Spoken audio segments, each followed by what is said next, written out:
Hi again and welcome to NSS. This is the Reynolds Report and I'm Dave Reynolds. Happy Father's Day and Dad, can you do me a favor? Stop dancing like that. You're embarrassing me. Checking weather around the globe in Toronto. Clouds with scattered showers likely today and a high of 26 degrees. Sunshine tomorrow and Sunday with highs into the low 20s. Going to be a great weekend here in Toronto. In Rome, just spectacular weather. Great day for tossing a coin into the Trevi Fountain. Lots of sunshine this weekend and into the low 30s. In Tokyo, finally a break in the torrential rains there. Sunshine returns this weekend with highs near 25. Things start to dry out a bit. In Sydney for the Sydney Film Festival, by the way, one of the largest in the world, continues this weekend with mostly sunny skies today and tomorrow. Highs near 20. And in Los Angeles, the beautiful weather continues. Sunshine and warm with highs near 30 degrees this weekend. Ole, ole! World Cup is underway. Let's start with the opening ceremonies, which pretty much confused everybody who was watching, but did manage to give us a bunch of ideas for our next Halloween costumes. There were dancing trees and running flowers and human soccer balls. Jennifer Lopez and Pitbull sang and kind of shouted into their microphones. If you watched the Spanish live stream, it probably made no sense. If you watched the English version airing on NBC, it probably made no sense. You know, somewhere Vladimir Putin and his giant Sochi bear pal are grinning and thinking that they'd finally given up the spot for weirdest opening ceremonies of all time. Okay, I just learned that pitbull is a Brazilian term meaning human vuvuzela. Did you guys know that? That's pretty interesting though. As expected, Brazil beat Croatia in the opening match 3-1 of the World Cup yesterday. However, if you'd put a bet on the opening goal being an own goal, furthermore, an own goal by Brazil, you'd have a lot of bookies willing to relieve you of your money. And those bookies would now be very poor.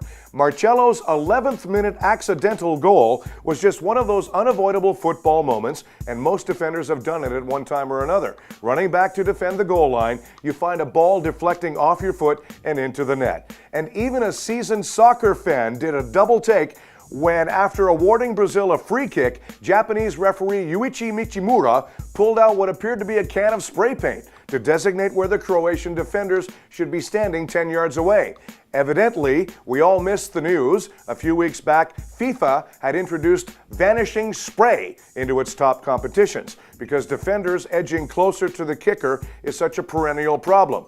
The shaving cream style stuff comes from the Argentinian League and is now used in the MLS. But to the rest of the world, including me, it looked like the ref had suddenly decided on a second career as a graffiti artist. All right, Game 5 of the Stanley Cup goes tonight in Los Angeles. Kings with a 3-1 lead in the series. And in the NBA, the San Antonio Spurs dominated and beat the Miami Heat 107-86 last night to take a commanding 3-1 lead and move to within one victory of a 5th championship. No team has ever come back from a 3-1 deficit to win the NBA Finals. Game 5 goes on Sunday. Okay, still with the NBA for a second, and this story getting stranger by the minute. A person with knowledge of Los Angeles Clippers owner Donald Sterling's legal strategy says his team of lawyers has hired 4 private investigation firms to dig up dirt on the NBA's former and current commissioners and its 29 owners. Now, the individual who wasn't authorized to speak publicly says investigators were given a 6-figure budget over the next 30 days to examine the league's finances, allegations of previous discriminatory conduct, and compensation to past Commissioner David Stern and current Commissioner Adam Silver. They're also looking into whether other owners have ever made any off-color jokes or racist or sexist remarks. Sterling is suing the NBA for $1 billion in federal court after the league tried to oust him as the Clippers owner for making racist remarks to a girlfriend that were then publicized. You know, it makes perfect sense that the boxer who calls his fans and entourage the money team is in fact the highest paid professional athlete in the world. Floyd Mayweather Jr. made $105 million for 72 minutes of work in the ring, making him the highest paid athlete of 2014, Forbes reported yesterday. Nicknamed Money, Mayweather often flaunts his wealth via social media with pictures and videos of him buying expensive cars, riding in private jets, making outrageous sports bets, and literally carrying around bags of money.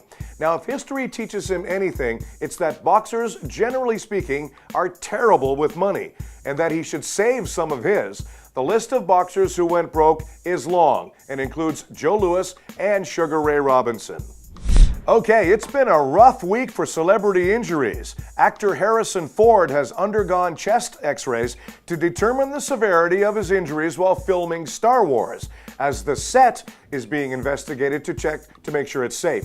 Ford, the 71-year-old star who plays Han Solo in the film franchise, was airlifted to hospital after being crushed by a falling door on the set at Pinewood Studios yesterday. Despite reassurances that he only had suffered an injury to his ankle, Ford also had tests on his chest to assess the severity of his injuries. Spokesmen for Ford, the film studios, and the production company were all unavailable for comment today as speculation grew over the need to airlift Ford for an apparently minor injury. It's interesting to note that the accident comes just a month after the actor appeared at Cannes Film Festival to promote the Expendables 3 movie. In a press conference there, he and co-stars Sylvester Stallone, Arnold Schwarzenegger, and Mel Gibson refuted suggestions that they may need to start taking extra precautions because of their age. Okay, though still in critical but stable condition, Tracy Morgan is continuing to show signs of improvement, his publicist said yesterday.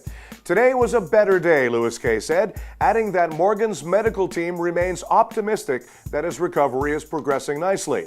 The actor-comedian was seriously injured late Saturday after a Walmart truck slammed into the limo car occupied by Morgan and 4 others on the New Jersey Turnpike.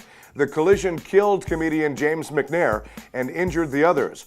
Morgan was hospitalized with broken ribs, a broken nose, a broken femur, and a broken leg. Get well soon, Tracy.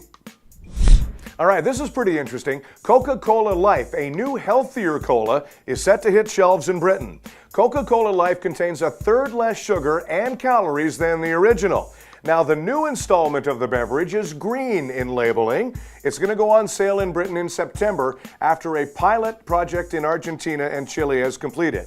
Coca-Cola Life is sweetened with sugar and stevia leaf extract. A 330 ml can will contain 22.1 grams of sugar, 25% of an adult's guideline daily amount. That's the GDA. Now, this is a dramatic slash on the 35 grams found in regular Coke. Life is the first new Coca-Cola since Coke Zero was launched in 2006.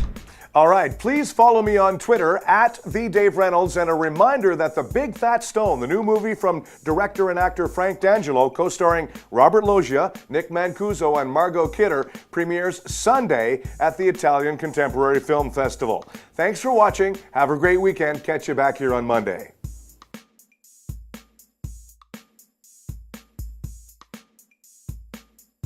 Hi, everybody. Again, welcome back to NSS and the Reynolds Report. Me.